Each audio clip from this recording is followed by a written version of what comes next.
How is it going, boys and girls? Welcome back to Key West Waterman. My name is Aaron Young.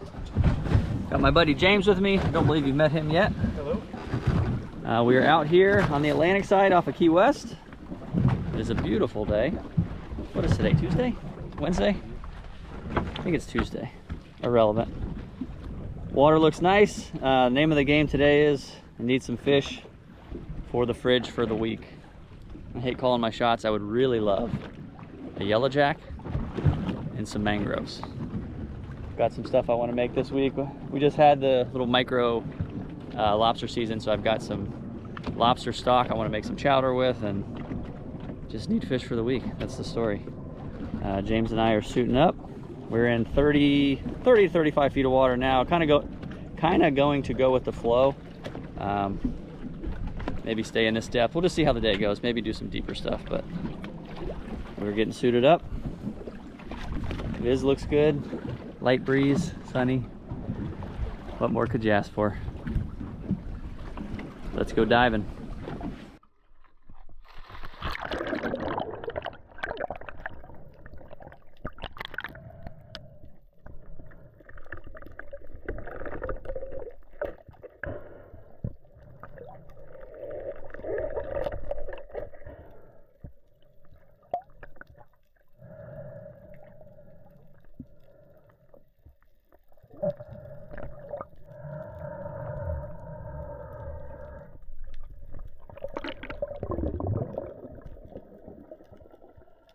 Welcome back underwater, everybody. Thanks so much for tuning in. I appreciate your time. If you have any questions, the first hour of when the video is released, I've been getting on there and doing comments for the first hour. So if you got a question, make sure you get on there right when the videos come out. Leave your question and I will do my best to get to them. This day, a lot of spearfishing, a lot of cool scenarios, so I'll talk through some of them. We normally cook at the end of each video. I'm in here editing right now. This video is almost already 40 minutes long, so we're going to forego the cooking this time. It'll just be a raw diving episode.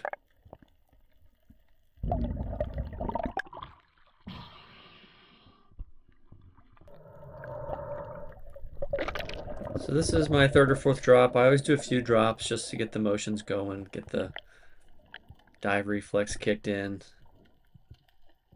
I try to, if I can and remember, and I'm not being lazy, I try to warm up on the boat, but first couple dives you get warmed up. Checking out this big ledge, and I look up and a bunch of mangroves come in to check me out. This time of year, the mangroves, snapper, actually spawn on the reef. This is a small aggregation of them. There are some spots that'll have thousands, literally thousands of them in a ball. I try to leave the spawns alone. This was a mangrove. Try to leave the big spawns alone, but they are delicious. I love them. They're hard not to shoot when I see a good one. So that was a nice mangrove. James sees an opportunity and does a drop. Tries to get him one as well. He places a shot that sticks. We're in about 35 feet of water here. You can see the visibility is pretty darn good this day. It's not always this clear.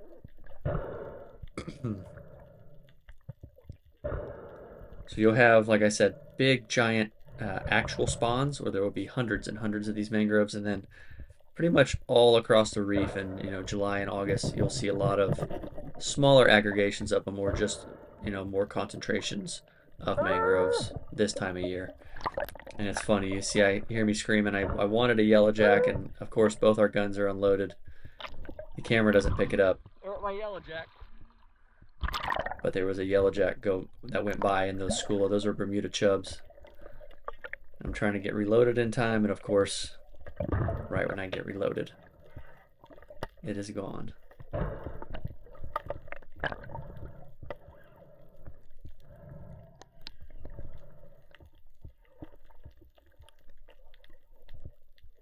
Did you see that yellow jack?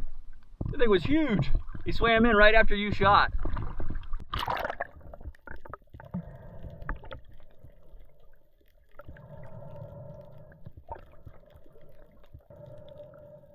So we're sitting there getting resituated.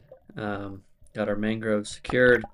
I turn around and two more yellow jack come in. James sees him first, so he's Drop it on. I'm trying to lean into them. They're just, you can, the camera barely picks them up. They're off in the distance. I'll try to zoom in a little bit, but they're just staying just out of range. They're not buying it. So I see James pulls off of them.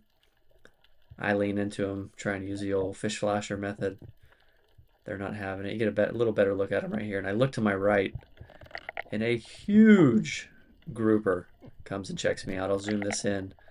Very big black grouper for as shallow as we are. Comfortably, that fish was in the 20s. And it goes over the ledge. I had yellowjack on the brain, and then realized they're not having it, so I started thinking about the grouper. It dipped off on the side of that ledge, and I couldn't tell where it went. Dude, do you see the size of that black? Do you see the size of that black? That black's over 20. Woo.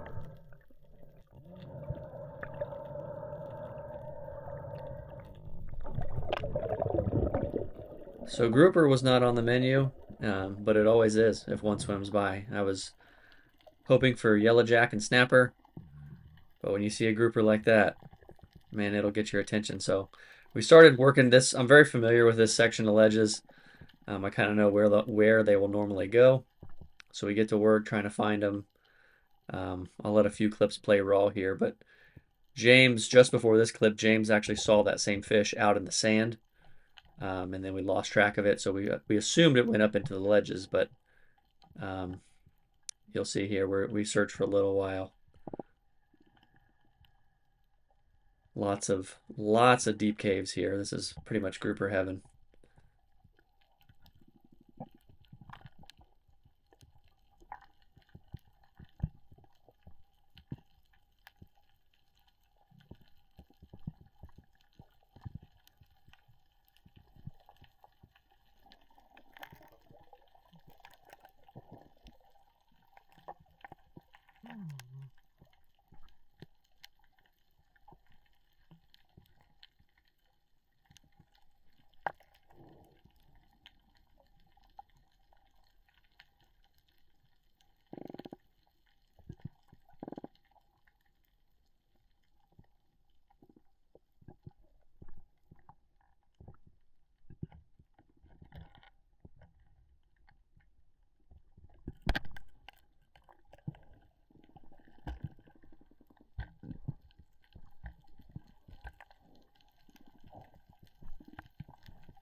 So this is actually a Goliath grouper. We cannot harvest these. And later I came back to this little section, and one of the smaller black grouper actually shot in that same hole with that fish, and I just didn't feel like dealing with it. The Goliath kept stirring it up, and wasn't worth the chase.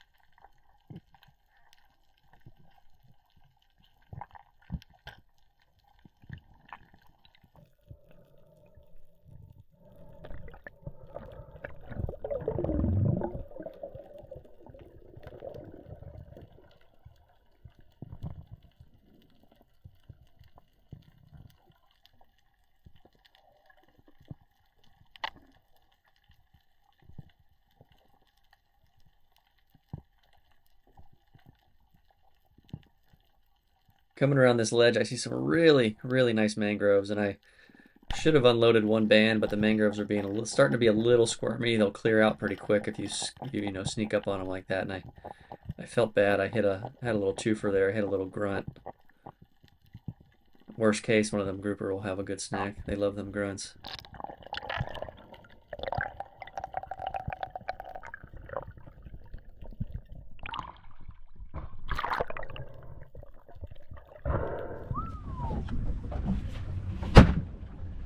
Not a bad start.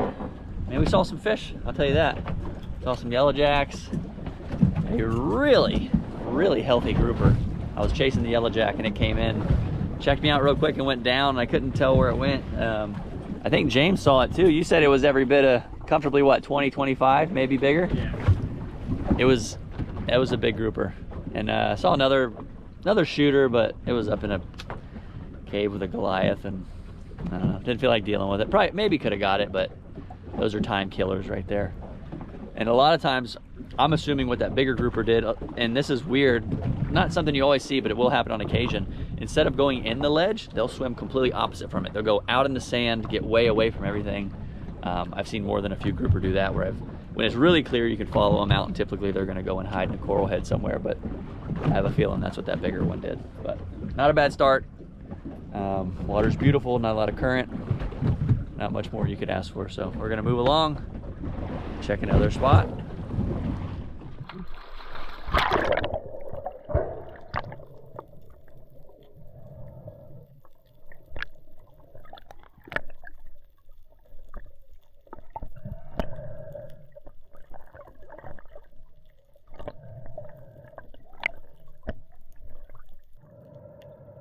So we moved out a little deeper. Bottom was about 50 here. The water cleaned up nicely. The 35-foot stuff was really nice. It was clear. It just had a little bit of haze to it, and this area was really, really clear. And I've pulled a fair amount of nice grouper off this spot. I haven't dove it probably maybe a year and a half, maybe even longer. I try not to hit spots very often if I can. Some I do, 3 or 4 times a year, but I try not to overdo it and hit the same spots over and over. If you pay very close attention, right when I poke my head under here, you'll see a black grouper squeak off to the right. I'll slow it down and zoom in just a little. Right, bloop, right there. Squeaks off to the right. And there's a lionfish in my way, and I can see it right there. I'm trying to line up, and he scoots over again. This is a really nice ledge. It goes way back up in there. They love this spot.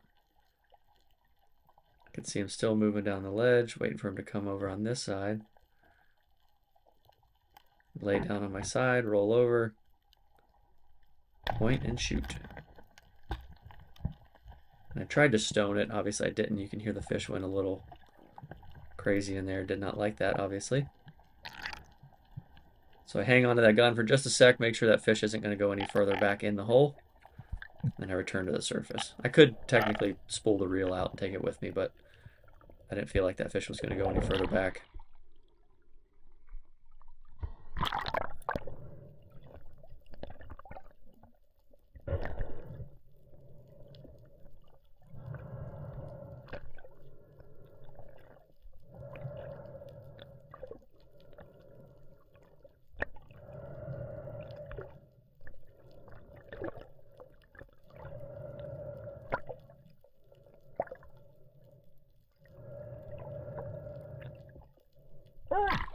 James!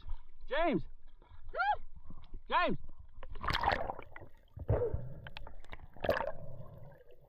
It's so funny sometimes. You can't make it up. Right when I unload my gun, come up to the surface, another really nice yellow jack comes by. So I was hollering at James. Luckily, he had his gun loaded and ready to go. He drops down, puts a nice shot on this jack. And this is pretty funny. He had a good breath hold. So typically, what I personally would do is, use my reel, fight that fish on the way up, or try to. And James says, "No way. I'm taking it to the bottom and not going to let this thing rock up or bend it, because those jacks will bend a shaft." So he went down there and wrestled the thing on the bottom. It was a really impressive dive. Cool to watch.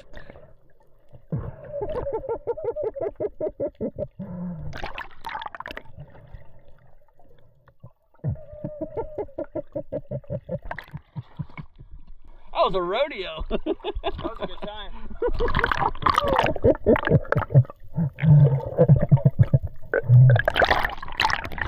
That is the shot placement I wanted. That is the perfect size that I need for the chowder.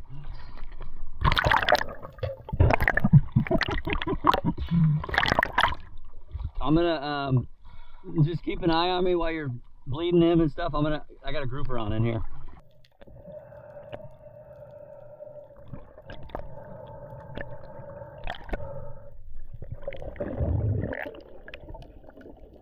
So I talk about this quite a bit. One of the most difficult dives, in my opinion, is the dive to retrieve a fish. Your heart rate's elevated from the shot. You're excited about landing the fish. You really just have to do your best and calm down on the surface, try and lower your heart rate, regulate your breathing. Over the years, I've done this so many times, I've gotten pretty good at it. So you want to get down there and have a good breath to work with. And again, that just comes with experience. There's no fast track to that. It really just comes with experience. So I get in here, and what I realize is that the fish is strung, and what that means is the fish is on the shooting line, not on the shaft.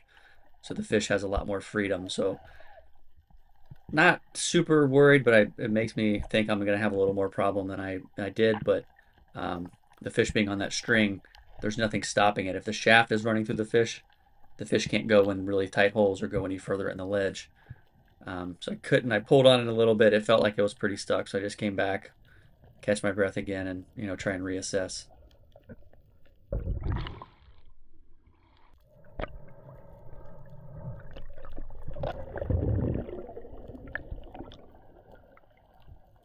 So my breathe ups in between dives, I turn the camera off. I'm not gonna let you sit there and watch me breathe up for 2 minutes or so. Typically, I try to breathe up for twice the length of the dive. So if I dive down for a minute, I try to breathe up for 2 minutes. And I'm coming back down. I'm thinking it's going to be a real problem. And I poke my head in here, and you can see the fish is just sitting there. And I realized I put it right through his eyes, and I kind of felt bad. I am a hunter. I do, harvest all my food, but I still have a heart. I'm kind of a hippie in some sense, and to be honest, I felt a little bad about that. But um, lucky for me, fish swam right out. I didn't have to wrestle it. So I tried to get it up, dispatch it as quickly as possible. And that was kind of a best case scenario. I figured that fish was going to work itself way back in there. That ledge got really narrow as the farther back it went. So if that grouper kept going, that could have been a much more difficult situation.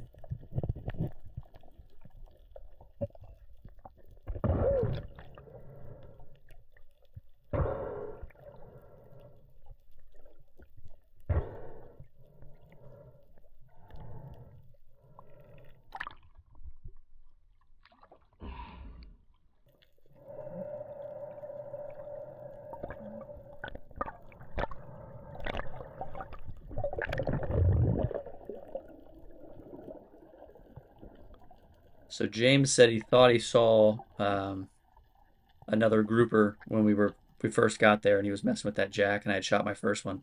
He said he thought he saw another one shift over in this ledge, so I just went back down to check it out to see if I could locate anything. But I didn't end up seeing one. Doesn't mean it wasn't there. There's quite a big ledge. It was pretty funny. These nurse sharks in here all trying to get cuddled up. It's a cool clip.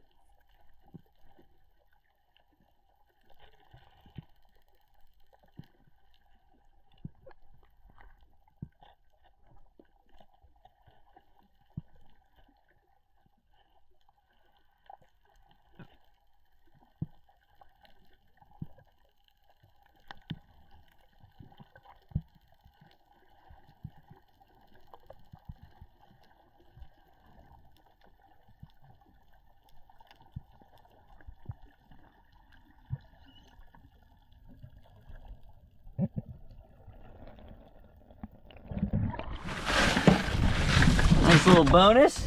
Dude, that's a healthy yellowjack. That video's funny, or it's gonna be funny. Oh, buddy. James decided I'm gonna wrestle it on the bottom instead of trying to use my reel and fight it all the way up. Makes for good content though.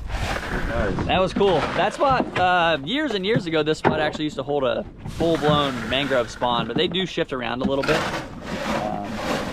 So I'm assuming that the spawn just slid over a little. You can see there were a few mangroves there, but nice yellowjack and a really nice grouper. Having a spectacular day. Water got really clear. We moved out a little deeper. The water's really clear. It's too nice to go home, so we're gonna do a couple more spots.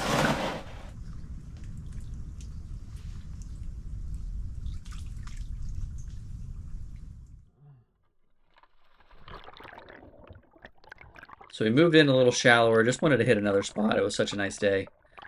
I already had my yellowjack I wanted and some mangroves, and I hop in and I'm swimming up on this ledge. And if you pay close attention, I'll zoom in over this patch of sand. Nice black grouper right there.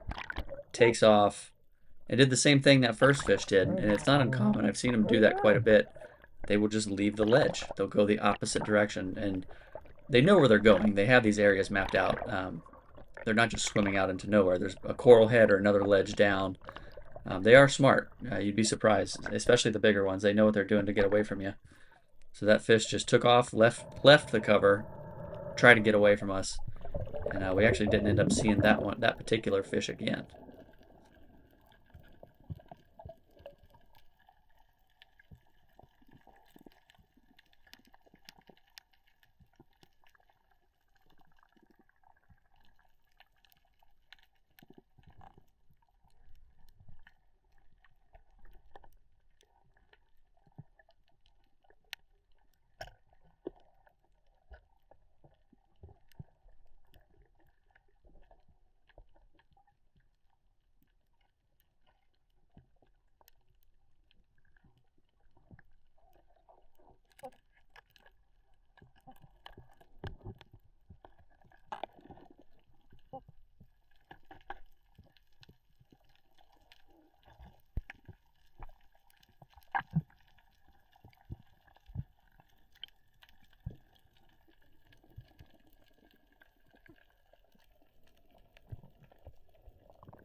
So we were actually about to call it. We were headed back to the boat, and James came across a really nice grouper. Bottom's about 35 feet, so it's very nice not having to fight him in 60, 70. This is where you prefer to find him, much easier. But he's in there with his light and his gun, trying to figure out if it's possible to make a shot. I haven't seen the fish yet. He located it, but I thought it'd be cool to just film the whole process. So this is going to be kind of a long section, but film the process third person and show you sometimes what it takes. I know on these videos it seems like every drop you just drop down and shoot a fish, but sometimes you do have to put quite a few dives in, and it's quite a bit of work to get these fish out.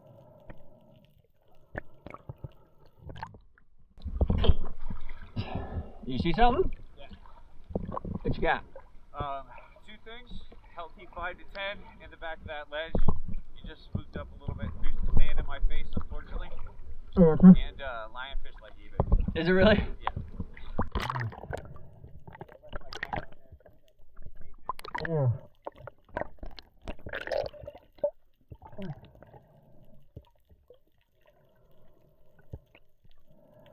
So a lot of times when a grouper first swims into a hole, they'll stir it up. I don't know if it's intentional. Sometimes I think it is. They'll get in there and wiggle and twitch their fins around. I think they murk it out on purpose. I have definitely seen some do it on purpose, but I know a lot do it.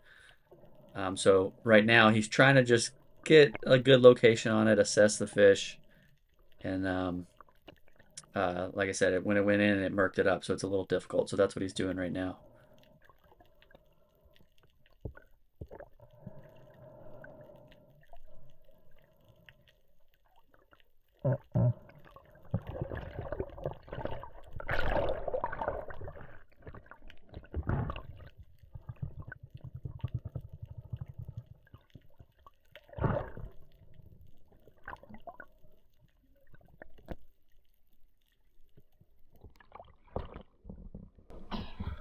Can you see him? Yeah, he's in there, but But he's what? got his head in the rock. I could put a shot in him, but it's gonna be mid-body. I gotcha. Total meat. I left my gun in the hole where he's stuffed in the back right of it if you want to go take a look. Okay, I'll take a peek at him.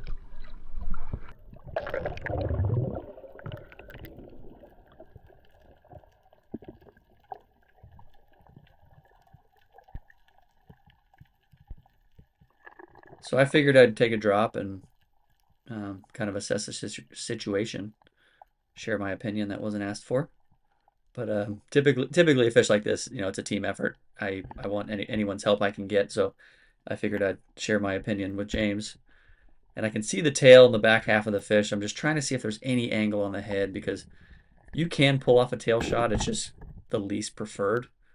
One, it's a little bit of meat, and two, these grouper, if they're in a hole already and you shoot them in the tail, they can flare their gills and lock themselves in there. I've seen it happen before. So tail shot, not ideal, but it is doable.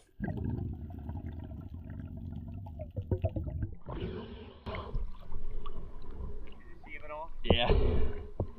He stirred it up more. He thinks he's incognito. I feel like you could almost see his head from that right side, but it is a really tight. You'd almost have to like put your gun all the way in there, and then the only thing I do in that situation is the thick of the tail, like an inch where it starts to jump up and turn into body. Right in that meat thick of, not like, obviously not the tail, but where it turns into meat, put like 3 inches in front of that. That's like the only shot you can take there. That's a weird one. Let me look at him one more time.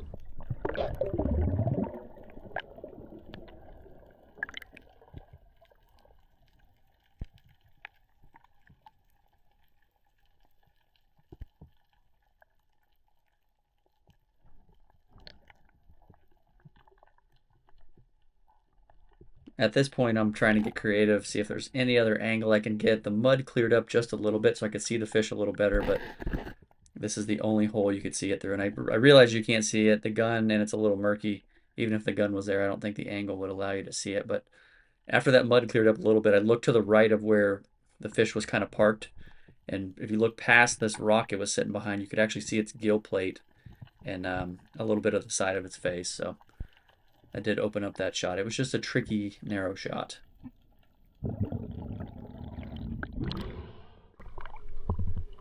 There's a headshot there. So if you just follow him, because he's sitting like this. It's like he's this way.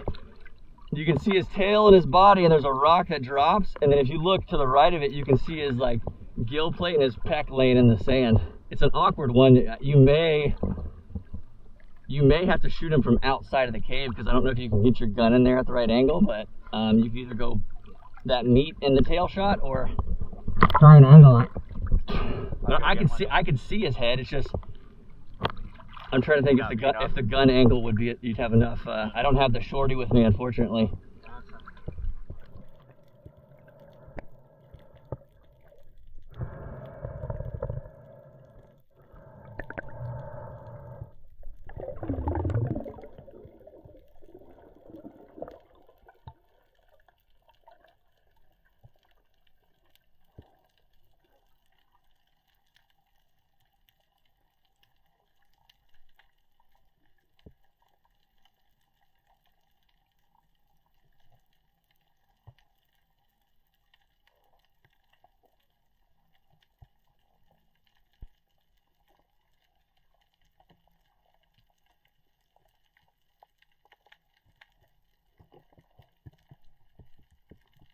So something James actually does here that I really like is the second he shoots, get that gun out of there. You want to get the gun out of the hole. That way there's not a bunch of excess line bundled up in there, something for you to snag on. You want that gun to be out, let the buoyancy take it, so it's just one straight line. It's less mess, less chance that you're going to snag on something. And as you can see, once that fish gets hit and goes crazy, it really stirs up that cave.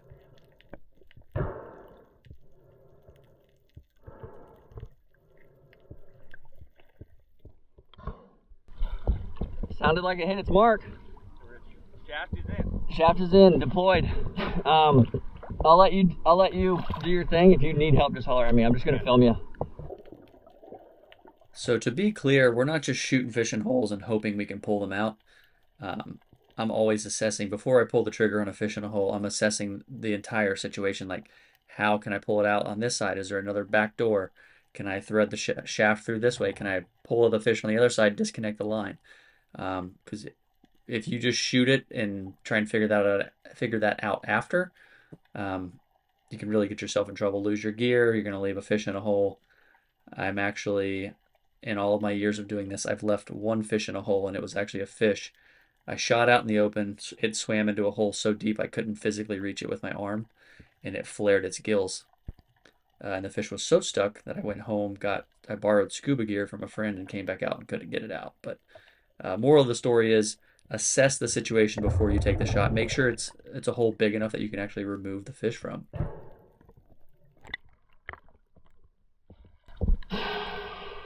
Good? What are you He's up feeling? in there pretty good. Huh? He's up in there pretty good. Let me give you a hand. I think I got him. Okay. Next time I just have to get all the way into that hole and try to get a hand on him. Can you feel the shaft? I can. Okay. It's right at the, if you follow the shooting line down, it's right at the exit. I'm just trying not to yank it, because I don't. No, I got you. I'm filming, so I'm trying to talk through it. Yeah, I don't exactly know where my shot placement is, so I'm not trying to force it. Yeah, I got you. 10-4.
It's a sticky one. So when I approach a cave like this, fish rocked up, line and shaft in there, you're not going to be able to see much. So you'll see I reach for the line. That way I use that line to guide myself to the shaft. If you go in there blind, you may not be able to find the line, find the shaft. I always grab the line outside before I swim all the way in. And what I'm doing right here is I'm laying on my back. I have a pretty long wingspan, so I'm laying on my back trying to wiggle myself as far as I can in there and see if I've got maybe 3/4 of the way up the shaft, maybe halfway up it, and I'm just trying to see if I can feel the fish. And it was a little further back than I could actually reach, so a couple options there. You can wait till it clears up, try and put a gaff in the fish and yank it out with a gaff, or you just start pulling.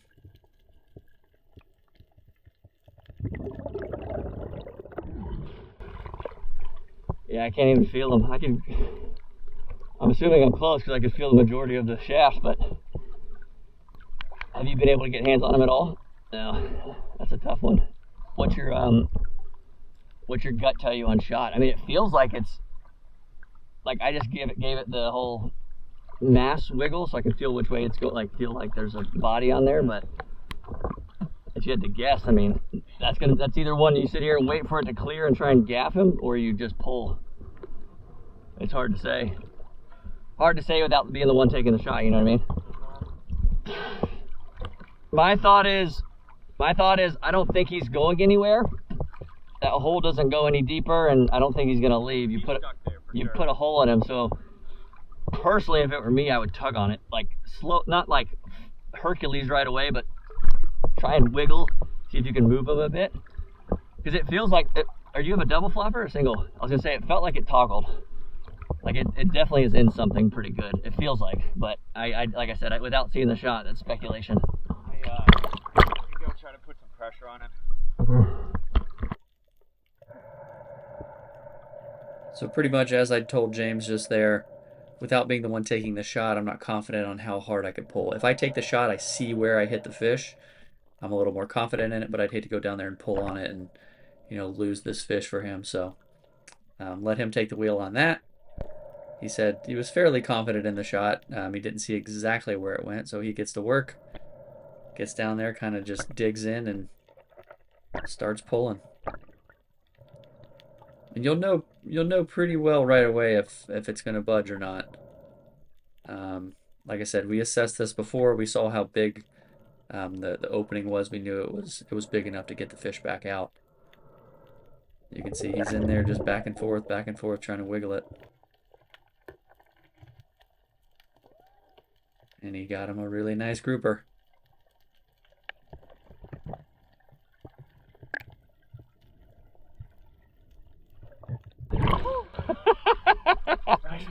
That's a juicy one. He's bigger than he looked. I thought he was smaller than that in the hole. All right. Hold him up out of the hole. Actually, keep him down just like that.